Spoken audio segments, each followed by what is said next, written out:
Hey everyone, David here with your weekly Mouthful of David video. So just to start things off with an update on the podcast, we just dropped our latest episode about the first Indochina War, which was basically Vietnam's struggle for independence against the French. We dropped the last episode the other day, and we were going to make the series 3 episodes, but long story short, we condensed it to 2, so that two-parter is completely out right now for you to check out. And this last Sunday, we recorded an episode about Lenin and the Bolshevik Revolution, so that'll be coming out in the next couple weeks, so be on the lookout for that. Anyways, with that being said, this week's video is about the role of conspiracy theories in history.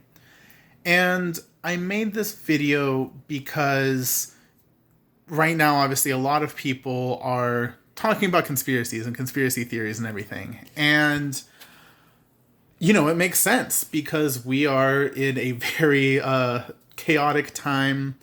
We are in a very tumultuous time. And so, you know, during times of crisis, that's usually when it's a lot more widespread to believe in conspiracies. And there have been some very real conspiracies throughout history.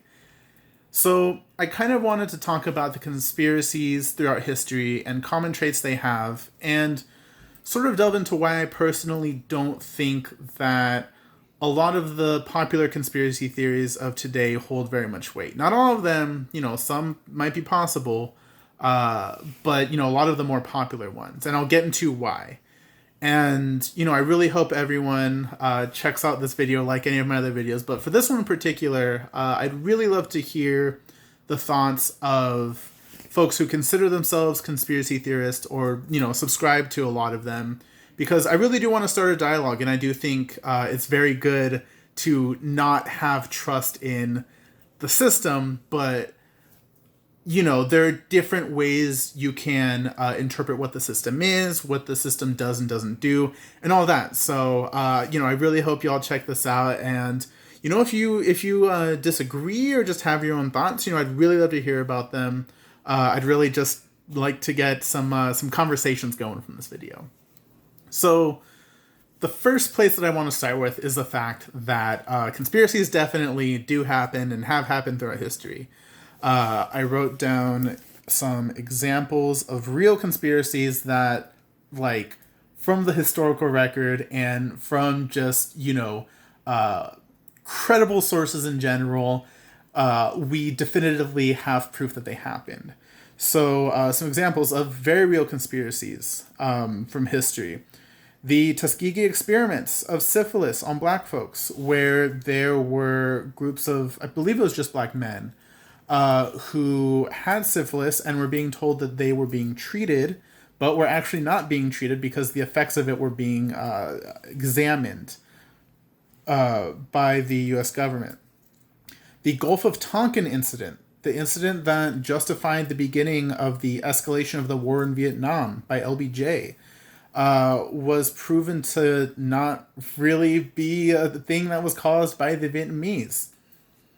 Although, up until that point, you know, the U.S. and South Vietnam had been deliberately provoking North Vietnam, so, I mean, even if that were real, it's kind of, you know, you're goading someone into attacking, but I digress.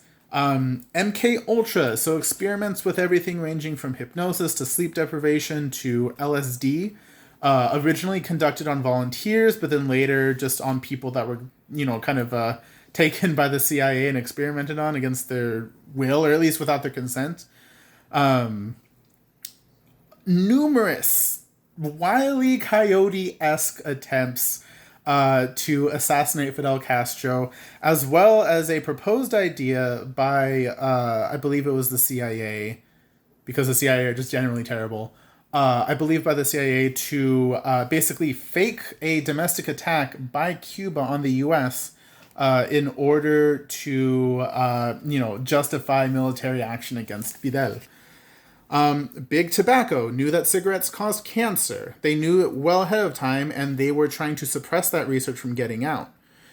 The Iran-Contra affair, where the Reagan administration was selling weapons to Iran and using that money to fund death squads in Nicaragua after the U.S.-backed dictator Anastasio Somoza was overthrown in 1979 in Nicaragua. Agent provocateurs in protests from everything from the civil rights movement to the anti-World Trade Organization protests in 1999. All of these, again, like demonstrably real. There's extensive evidence of the historical record that these things happened. But two things that I want everyone to think about for these confirmed conspiracies. One is their scale. And again, you'll notice that most of these were either done abroad, and so they're being done, just by a select group of people within the CIA or, sometimes the military, but usually the CIA, which is, a small, covert, secretive group. The stuff at home, like MK Ultra, also being done by the CIA. Agent provocateurs being done by the FBI. And then, big tobacco, hiding proof that cigarettes cause cancer being done by a giant corporation.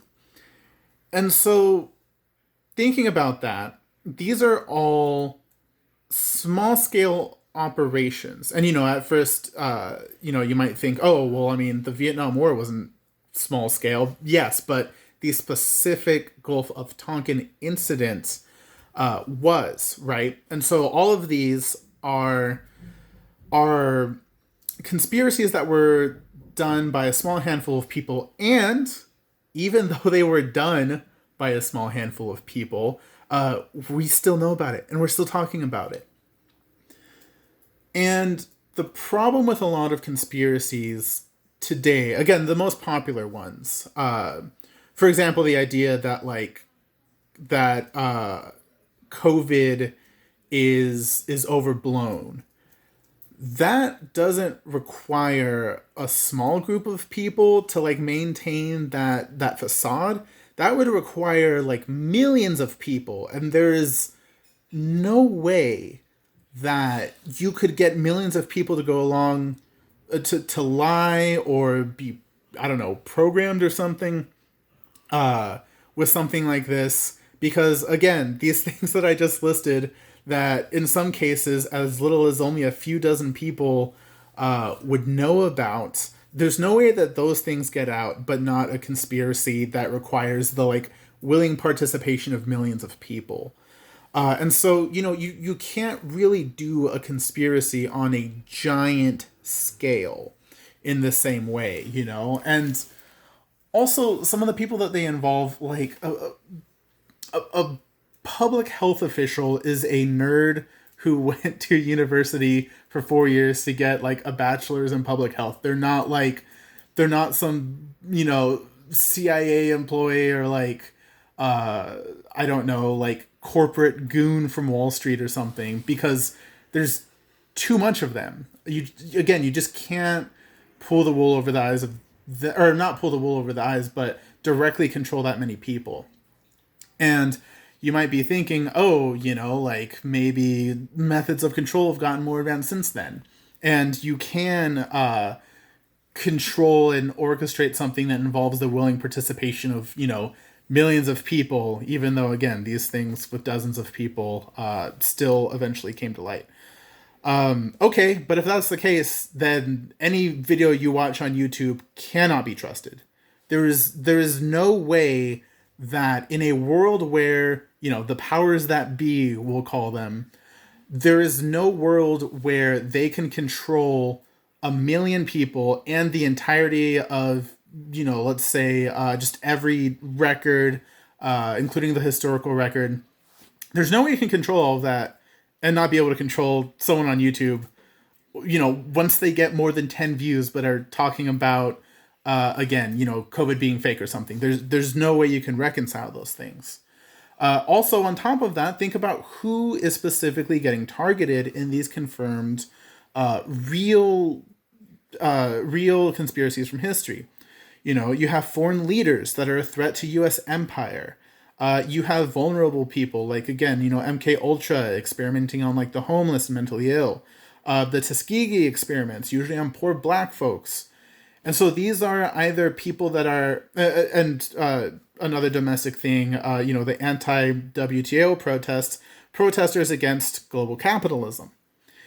And so these are people that are either extremely vulnerable and don't have that much political or social power, generally speaking, like the folks experimented on through MK Ultra or the Tuskegee experiments, or they're people that are directly challenging the U.S. empire or global status quo, right? And so that doesn't really lend credibility to the idea that an average Joe in the suburbs is for some reason being put into is being conspired against by the powers that be. And in large part because if you're some regular Joe in the suburbs or something, then you are working and making money probably for giant corporations. You're paying your taxes, which go to the government so that they can fund the perpetual war machine abroad, and the police state at home. So why would they mess that up?